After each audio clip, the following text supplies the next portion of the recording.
News 24 తెలుగుకి స్వాగతం. నా పేరు రవలి. వార్తల్లోని ముఖ్యాంశాలు ఇప్పుడు చూద్దాం. దర్శి నియోజకవర్గం టీడీపీ కార్యాలయంలో టీడీపీ దర్శి నియోజకవర్గం ఇన్ఛార్జ్ గోరంట్ల రవికుమార్ విలేకరుల సమావేశం నిర్వహించారు.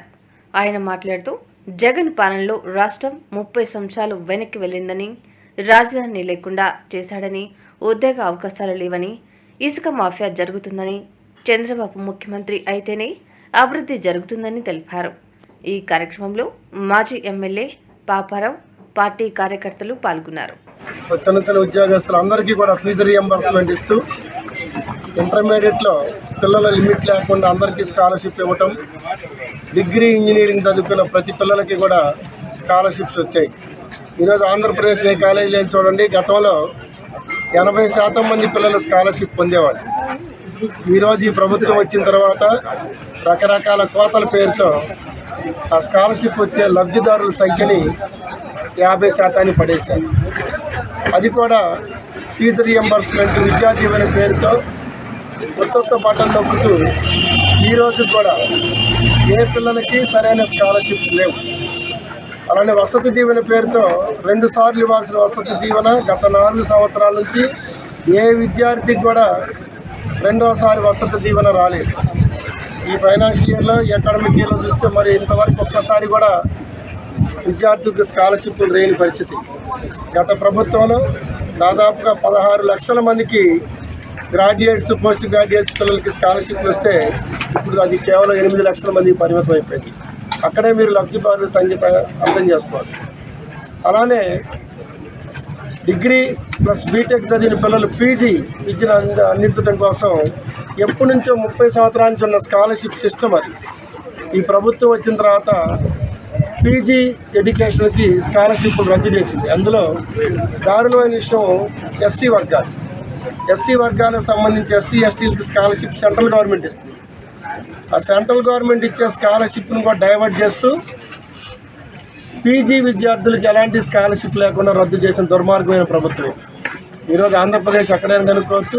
డిగ్రీతో ప్రతి పేదవాడు చదువు ఆగిపోతూ ఉంది, ఇంజనీరింగ్తో ప్రతి పేదవాడు చదువు ఆగిపోతూ ఉంది. అంత దారుణమైన పరిస్థితి విద్యారంగంలో సర్వనాశనం అయిపోయింది. అలానే మీకు తెలిసి ప్రభుత్వం వచ్చినాక రాష్ట్రంలో 100ల కొద్ది డిఎడ్ కాలేజీలు రద్దు చేసింది. డిఎడ్ కాలేజీలు ఉంటే టీచర్ ఎడ్యుకేషన్ ట్రైనింగ్ టీచర్స్ బయటకు వస్తారు. తద్వారా మంచి గవర్నమెంట్ టీచర్స్ వచ్చేవాళ్ళు, government schools quality of education వచ్చేది.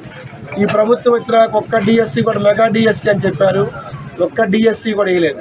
మొన్న తూతూ మంత్రంగా 6,000తో డిఎస్సి అన్నారు, అది కూడా ఇంతవరకు అతిగతి లేదు. ఆ డిఎస్సి ఇవ్వాలనే ఉద్దేశంతో డిఈడి కాలేజీలు కంప్లీట్గా రద్దు చేసిన ప్రభుత్వం ఈ ప్రభుత్వం. అలానే తెలుగుదేశం ప్రభుత్వం ఉన్నప్పుడు అంబేద్కర్ విదేశీ విద్యా దీవెన పేరుతో అనేక మంది పేద విద్యార్థుల్ని లక్షల రూపాయలు ఖర్చు పెట్టి ఉన్నత విద్యలకి విదేశాలు పంపించిన చరిత్ర. ఈ ప్రభుత్వం వచ్చిన తర్వాత అంబేద్కర్ పేరునే తీసేసి, అది చాలా సాహసం భారతదేశ చరిత్రలో, అంబేద్కర్ అనే మహనీయుడి పేరు తొలగించి ఆ పేరుని జగనన్న విదేశీ విద్యా దీవెన అని పేరు పెట్టుకొని దానికి కూడా నిధులు కేటాయించకుండా ఏ పేదవాడికి కూడా విదేశీ విద్య అందకుండా చేసిన ప్రభుత్వం ఈ జగనన్న ప్రభుత్వం. అలానే తెలుగుదేశం ప్రభుత్వంలో ఇండస్ట్రియల్ సమ్మిట్ పేరుతో 3 సార్లు ఇండస్ట్రియల్ సమ్మిట్ ఏర్పాటు చేసి దాదాపుగా 5 లక్షల మంది పైన ఉద్యోగాలు కల్పించడం జరిగింది. ఈ ప్రభుత్వం వచ్చినాక బిజినెస్ సమ్మిట్ ఒకసారి చేశారు, అది కూడా తూతూ మంత్రం చేసి కేవలం 9,000 చిల్లర మందికి మాత్రమే ఉద్యోగాలు వచ్చినాయి. మీ అందరూ తెలిసి ఆంధ్రప్రదేశ్లో గత ప్రభుత్వ కాలంలో ఎన్ని ఇండస్ట్రీస్ వచ్చినాయి. కియా మోటార్స్ దగ్గర నుంచి అనేక ఇండస్ట్రీస్ వస్తే ఈ ప్రభుత్వం వచ్చినాక ఇండస్ట్రీస్ మొత్తం తరివేసింది. ఈ రోజుల్లో చదువుకున్న వాళ్ళకి స్కాలర్షిప్లు లేవు, ఉన్నత విద్యకి నిధులు లేవు, విదేశీ విద్యకి నిధులు లేవు. వాళ్ళు చదువుకొని కష్టాలు పడి బయటకు వచ్చినానికి ఉద్యోగ అవకాశాలు లేవు, ఇండస్ట్రీస్ లేవు. అది పరిస్థితి. అలానే మన ప్రభుత్వం, తెలుగుదేశం ప్రభుత్వం అధికారం ఉన్నప్పుడు డ్వాక్రా రుణాలు 5 లక్షల వరకు వడ్డీ లేకుండా ఇవ్వడం జరిగింది. ఈ ప్రభుత్వం వచ్చిన తర్వాత దాన్ని 3 లక్షలకు కుదించారు. అలానే అంగన్వాడీలకి జీతాలు చంద్రబాబు నాయుడు గారి టైంలో 6,300 రూపాయలకి అంగన్వాడీ జీతాలు పెంచితే ఈ ప్రభుత్వం వచ్చిన కేవలం 1,000 రూపాయలు పెంచడం జరిగింది. అదే కాదు, పెన్షన్ గురించి గొప్పగా చెప్తారు. చంద్రబాబు నాయుడు అధికారంలోకి వచ్చినాక 200 రూపాయల ఉన్న పెన్షన్ని 500కి, 500ని 2000కి తీసుకెళ్ళారు పెన్షన్. అంటే ఎన్ని రెట్లు పెంచినట్టు అండి? 200 నుంచి 2000 కంటే 10 రెట్లు పెంచారు పెన్షన్. ఈ ప్రభుత్వం వచ్చిన తర్వాత సంవత్సరానికి 250 రూపాయలు పెంచుకుంటా 2000 నుంచి 3000 తీసుకురావడానికి నానా కష్టాలు పడిన ప్రభుత్వం ఇది. సంపాదించడం చేత కాదు, నిధులు ఏర్పాటు చేయడానికి చేత కాదు. రాష్ట్రానికి పరిశ్రమలు వస్తే డెవలప్మెంట్ వస్తుంది, తద్వారా నిధులు సమకూరుతాయి, పేదలకు పంచవచ్చు. అప్పులు పాలు చేసి రాష్ట్రం మొత్తం లక్షల కోట్ల అప్పులు అనేటి ఆ పింఛన్లు ఇవ్వలేని పరిస్థితి.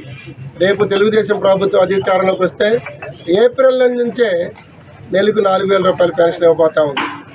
అంటే రేపు జూన్లో ప్రభుత్వం ఏర్పడితే జూన్ నెలలో ఇచ్చే పెన్షను ఏప్రిల్కి 1000 రూపాయలు, మే 1000 రూపాయలు కలిసి జూన్ నెలలో అవ్వాతాతల పెన్షన్ 6000 అందుకోబోతా ఉన్నారు బోనస్లతో కలిపి.